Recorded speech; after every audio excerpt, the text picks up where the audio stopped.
Assalamualaikum warahmatullahi wabarakatuh. Alhamdulillahi rabbil alamin wa syukrulillah wa ni'matillah wa la hawla wa la quwwata illa billahil aliyyil azim. Hasbunallah wa ni'mal wakil, ni'mal maula wa ni'man nasir, la hawla wa la quwwata illa billahil aliyyil azim. Sahabat channel YouTube Taman Surga yang mudah-mudahan senantiasa dirahmati oleh Allah Subhanahu wa Ta'ala, bertemu kembali dengan saya Ali Akbar Nafis, pengasuh dari majelis channel YouTube Taman Surga.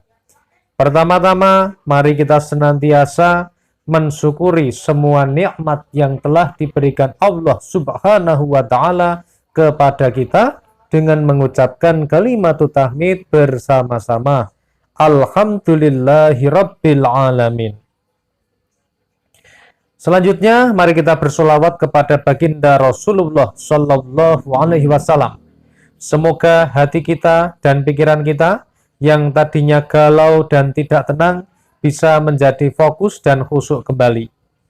Ya Rabbi sholli ala Muhammad, ya Rabbi sholli ala Muhammad, ya Rabbi sholli ala Muhammad, ya Rabbi sholli alaihi wasallim. Semoga sholawat serta salamnya Allah Subhanahu wa Ta'ala senantiasa terlimpah kepada baginda Rasulullah Sallallahu Alaihi Wasallam, Rasul yang memiliki syafaatul uzmah atau syafaat yang agung yang bisa diberikan kepada umatnya. Mudah-mudahan kita semua termasuk orang-orang yang mendapatkan syafaatnya baginda Rasulullah Sallallahu Alaihi Wasallam fid dunya wal akhirah dengan ridha Allah Subhanahu wa Ta'ala. Amin Allahumma amin.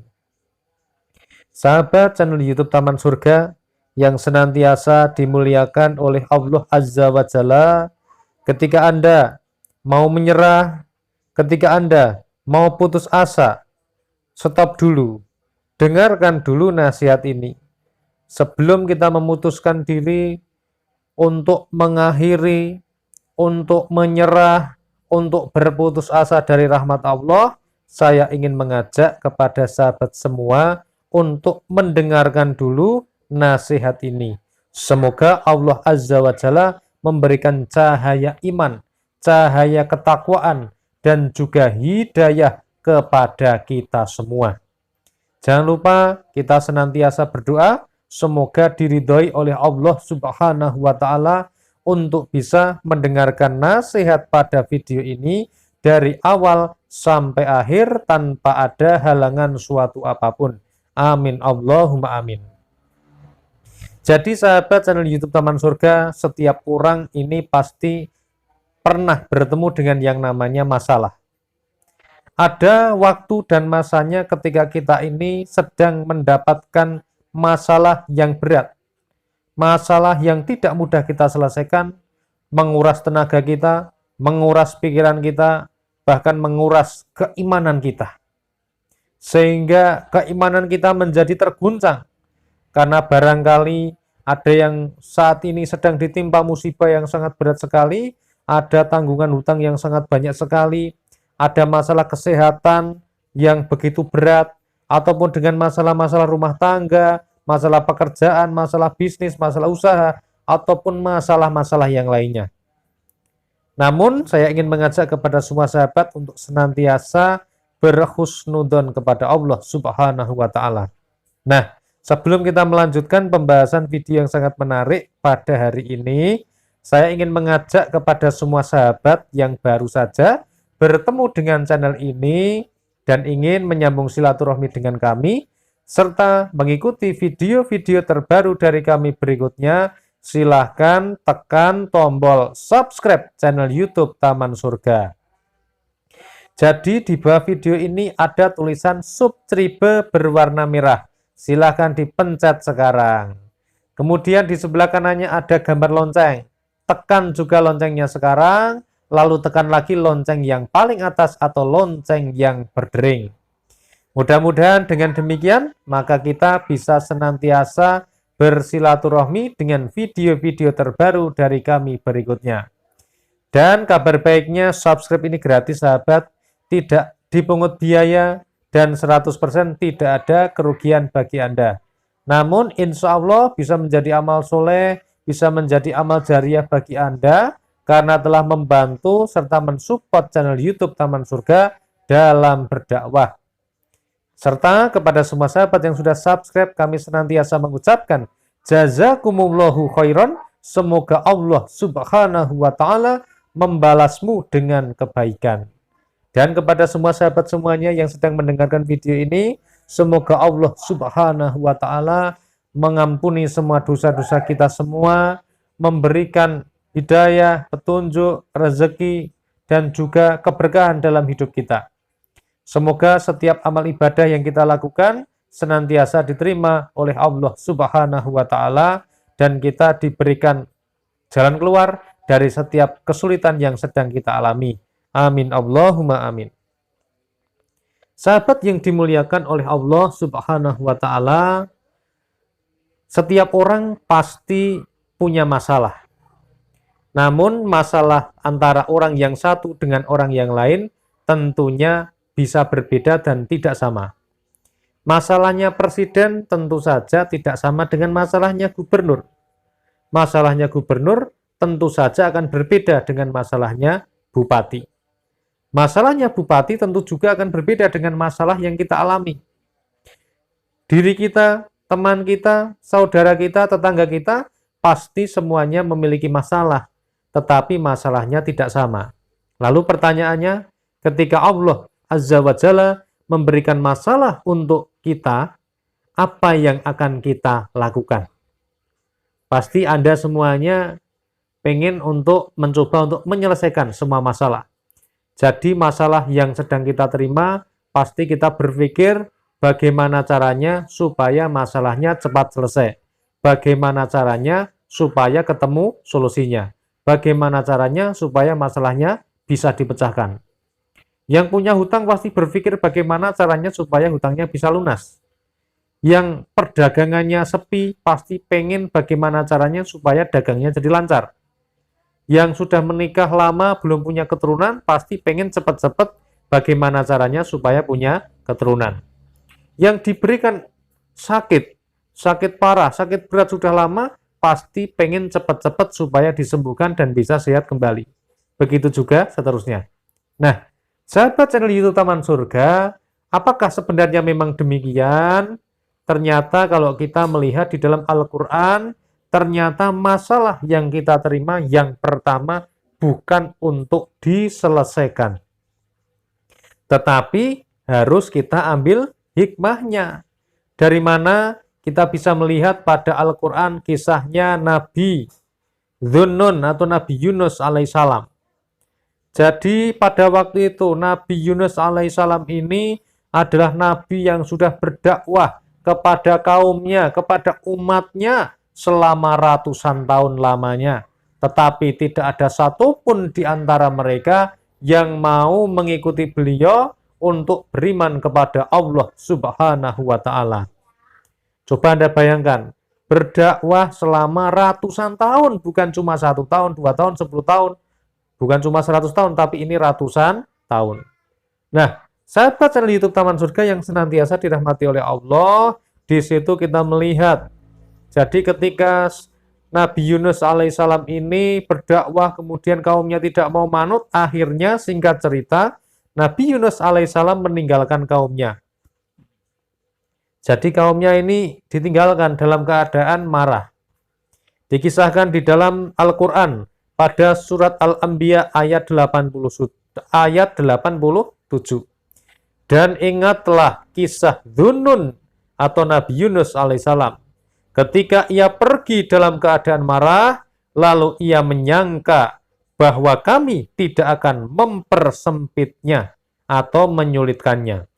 Maka ia menyeru dalam tempat yang sangat gelap, bahwa tidak ada Tuhan selain Engkau, Maha Suci Engkau, sesungguhnya aku termasuk orang-orang yang zalim.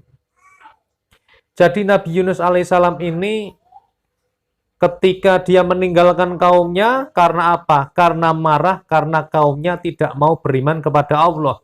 Tetapi ketika dia meninggalkan kaumnya seperti ini, dia sedang mengambil posisi yang salah. Kenapa kok salah? Karena Nabi Yunus alaihissalam memposisikan dirinya sebagai Tuhan. Sedangkan yang berhak memberikan hidayah bukan Nabi Yunus alaihissalam, tetapi Allah Azza wa Jalla. Nah, oleh karena itu Nabi Yunus alaihissalam meninggalkan kaumnya, kemudian dia tidak pernah menyangka bahwa Allah akan menyulitkannya. Tetapi ternyata dalam kisahnya disebutkan bahwa akhirnya dia ketika naik kapal, dia dilempar ke dalam lautan, kemudian di dalam lautan dia ditelan oleh ikan paus yang sangat besar yang diutus oleh Allah Subhanahu wa Ta'ala. Nah, jadi Nabi Yunus alaihissalam ini ketika ditelan langsung dibawa masuk ke dasar laut oleh ikan paus tersebut. Jadi diibaratkan di sini bisa kita ambil hikmahnya. Kita bisa jadikan kita ambil hikmahnya ya. Ketika seseorang itu berada dalam masalah yang sangat berat, sudah jatuh tertimpa tangga, masih gelundung. Nah, kan ibaratnya begitu. Nabi Yunus alaihissalam dia dibawa dalam 3 kegelapan. Kegelapan yang pertama adalah gelapnya perut ikan. Kemudian kegelapan yang kedua adalah gelapnya malam hari. Dan yang ketiga adalah gelapnya dasar lautan. Lalu di situ disampaikan, dalam kisah ini disampaikan bahwa apa yang dilakukan oleh Nabi Yunus alaihissalam, apakah beliau kemudian mengetuk-ketuk pintunya ikan tersebut, apakah dia kemudian mencoba untuk merobek-robek perutnya ikan paus? Ternyata tidak. Tetapi yang dilakukan adalah beliau malah berdoa dengan doa yang kita kenal dengan nama doanya tasbih Nabi Yunus alaihissalam. Bagaimana doanya? La ilaha illa anta subhanaka inni kuntu minadh dhalimin. La ilaha illa anta, bahwa tidak ada Tuhan selain Engkau. Subhanaka, Maha Suci Engkau, inni kuntu minadh dhalimin. Sesungguhnya aku termasuk orang-orang yang zalim. Nah, sahabat channel YouTube Taman Surga, begitulah yang dilakukan Nabi Yunus alaihissalam ketika dia mendapatkan 3 macam gelapnya kesulitan. Jadi yang pertama, ketika kita mendapatkan masalah di dunia ini, sudah jatuh tertimpa tangga masih gelundung gitu, yang pertama dilakukan bukan mencoba melunasi hutang kita, bukan mencoba bagaimana caranya sembuh datang ke dokter, tetapi yang pertama adalah kita menghadap kepada siapa yang memiliki dunia. Siapa lagi kalau bukan Allah Subhanahu wa Ta'ala. Ingatlah, fadhkuruni azkurkum. Ingatlah kepadaku, niscaya aku akan ingat kepadamu. Nah, baru setelah itu kita melakukan ikhtiar secara lahiriah atau secara duniawi. Tetapi yang pertama, hati kita harus dihadapkan kepada Allah, sedangkan ikhtiar lahiriah kita dilakukan dengan sebaik-baiknya untuk berikhtiar. Nah, mudah-mudahan video ini bisa bermanfaat dan bisa diambil hikmahnya. Apapun kesulitan Anda, seberapapun besar kesulitan Anda, tetaplah harus berprasangka positif dan selalu hadapkan hati kita kepada Allah Azza wa Jalla. Ketika Allah sudah mengizinkan kita untuk keluar dari masalah, maka tidak ada satupun orang yang bisa menghalangi kita. Namun sebaliknya, begitu Allah belum menginginkan kita untuk keluar dari masalah ini, maka apapun usaha yang kita lakukan tidak akan berhasil. Oleh karena itu, yang pertama yang kita lakukan kesimpulannya adalah senantiasa dekatkan diri kepada Allah, perbanyak berdoa, perbanyak baca Al-Quran, tetapi sholat fardunya tambah dengan sholat-sholat sunnah, baca istighfar sebanyak-banyaknya, perbanyak baca sholawat, perbanyak baca zikir-zikir yang lainnya, lakukan amal-amal soleh dan lainnya, kemudian stop perbuatan-perbuatan maksiat. Serta setelah kita hadapkan semuanya kepada Allah, kita harus bersabar, kita harus ikhlas dan tawakal kepada apa yang diberikan Allah Subhanahu wa Ta'ala. Dan seiring dengan itu, usaha kita ikhtiar di dunia harus terus dilakukan dan dijalankan. Semoga video ini bisa bermanfaat bagi kita semua. Jangan berputus asa dari rahmat Allah, karena Allah Subhanahu wa Ta'ala senantiasa dekat dengan kita. Alhamdulillahirabbil alamin. Wassalamualaikum warahmatullahi wabarakatuh.